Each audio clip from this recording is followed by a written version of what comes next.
முற்காலத்தில் ஒரு மனிதனுக்கு 2 மகன்கள் இருந்தனர்.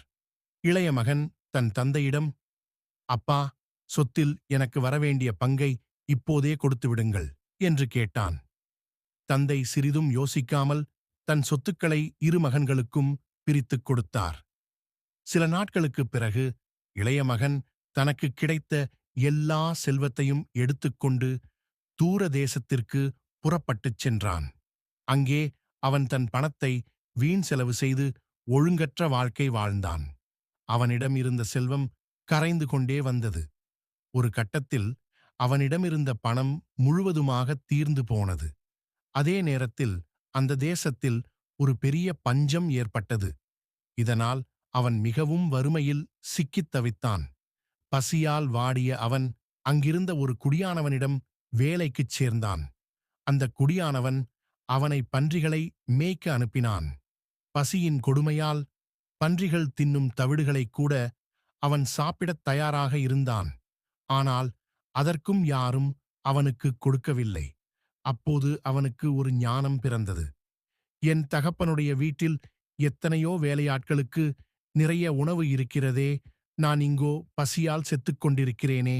நான் என் தகப்பனிடம் திரும்பிச் சென்று, அப்பா, நான் பரலோகத்திற்கும் உமது கண்களுக்கும் முன்பாக பாவம் செய்துவிட்டேன். இனிமேல் உம்முடைய மகன் என்று சொல்லப்படுவதற்கு நான் தகுதியற்றவன். உம்முடைய வேலையாட்களில் ஒருவனாக என்னை வைத்துக் கொள்ளும் என்று கேட்பேன் என்று தனக்குள்ளேயே முடிவு செய்தான். உடனே அவன் புறப்பட்டு தன் தகப்பனிடம் திரும்பி வந்தான். அவன் வெகு தூரத்தில் வரும்போதே அவனுடைய தகப்பன் அவனைக் கண்டார்.